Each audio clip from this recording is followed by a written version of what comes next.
masuk di penghujung segmen, pemirsa kita akan dengarkan bagaimana kemudian saran masukan dari masing-masing narasumber terkait dengan kenaikan tarif 8 sampai dengan 15%. Saya mulai dari pengamat kebijakan publik. Silakan Pak Rian. Oke, jadi kalau namanya kebijakan itu harus dibuat dengan dua kombinasi, yaitu mau sama ilmu. Kalau mau dua nggak ada ilmunya, nggak kemana-mana. Makanya kita ajarkan tadi kan, kebijakan publik itu mengatur iklim, bukan cuaca. Mengatur publik bukan privat, bukan kebijakan organisasi. Ketika kebijakan publik itu masuk ke rumah yang bukan rumahnya, lah itu pasti bisa dicurigai nanti, janganlah. Maka tadi saya sepakat dengan Pak Saiful Huda ingat tadi ya. Jadi beliau mengatakan belum waktunya. Ya memang belum, nggak usah waktunya. Jadi kalau sampai ada pontang-panting seperti ini artinya pemerintah belum mempunyai kemampuan cukup untuk menciptakan ekosistem dari industri online ini. Jadi belum apa, kebijakan ngatur industri online ini loh, supaya apa? Mereka dipaksa berdialog, kan ini kemitraan toh, bukan pegawainya kan. Karena kemitraan, karena kongsi, yang ngomong. Kongsi itu kalau dengan kongsi yang ngomong. Jadi pemerintah bilang, kalian kalau mau naikkan tarif, kalian harus ngomong sama kongsinya. Kongsinya bukan pemilik sahamnya, tapi yang menjalankan motornya dan mitra-mitra lain. Itu perlu dibentuk, diperkuat namanya asosiasi.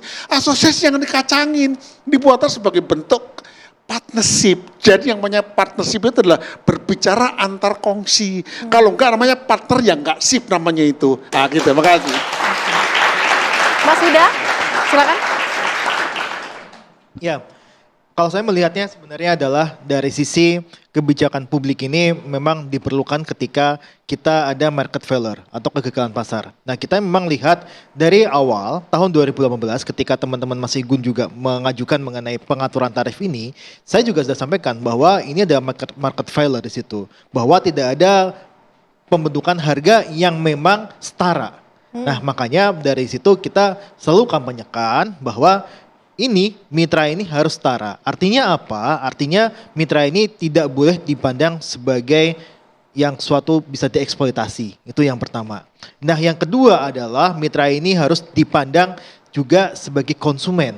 Ketika memang mitra ini dia dirasa dirugikan, itu pasti platform harus ada kebijakan-kebijakan dari platform itu yang memang dia harus meningkatkan lagi kesejahteraan dari mitra.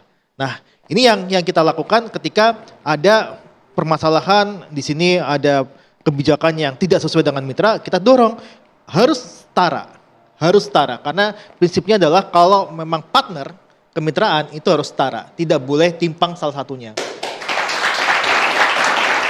Nah, yang ketiga, yang terakhir saya harapkan sebenarnya dari wacana kebijakan kenaikan tarif ini harus benar-benar dikaji secara lebih mendalam dan juga kalau bisa bukan hanya satu waktu saja tapi kita mengacu kepada kebutuhan masyarakat, kebutuhan driver-driver yang selalu meningkat yang ini juga harus diimbangi dengan kenaikan pendapatan. Kenaikan pendapatan salah satunya itu bisa dari pemotongan tarif atau juga dari kenaikan tarif yang memang itu tidak memberatkan masyarakat. Jadi masyarakat juga tidak diberatkan dengan kenaikan tarif.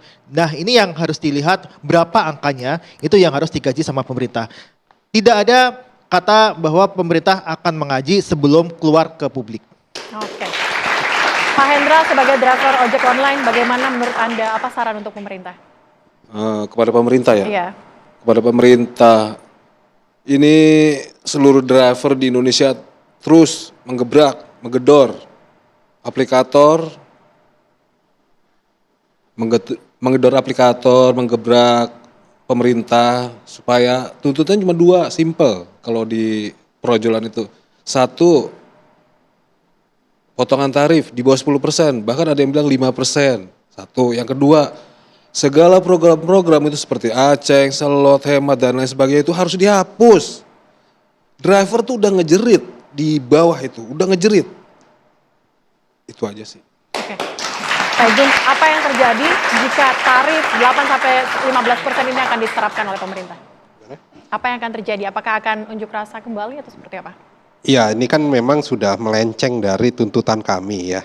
Apabila terjadi penerapan tarif 8-15% sudah pasti akan mengganggu ekosistem yang sedang berjalan saat ini dan juga akan mengganggu ekonomi masyarakat juga. Ini kita tidak harapkan. Nah, kita mau review sebentar nih ya, bahwa tuntutan kami ini ada 5 nih. Penuntutan asosiasi ada 5. Yang pertama adalah negara hadir, pemerintah hadir, membuat sebuah undang-undang transportasi online, maupun yang tercepat mungkin bisa dibuatkan juga Perpu atau peraturan pemerintah pengganti undang-undang. Ini yang poin pertama.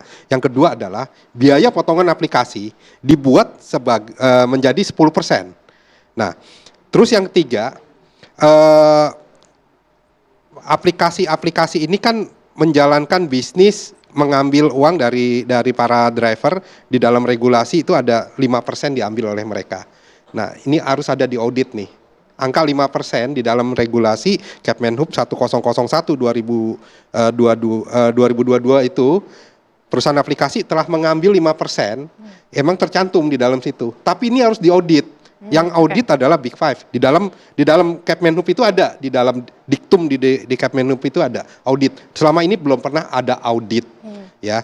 Terus yang selanjutnya adalah mengenai biaya promo-promo segala macam lah, layanan segala macam, selagi tidak ada di dalam regulasi sebaiknya itu dihilangkan, dihapuskan. Ini jangan sampai ada. Itu aja dulu deh, ya.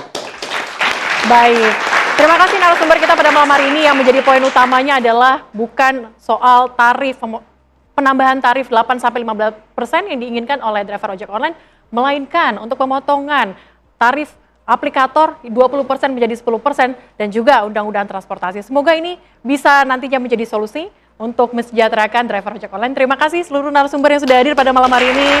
Terima kasih adik-adik mahasiswa yang sudah hadir pada malam hari ini. Kita ketemu lagi pekan depan pemirsa dengan tema menarik lainnya. Saya Sally Alexandra, terima kasih. Sampai jumpa.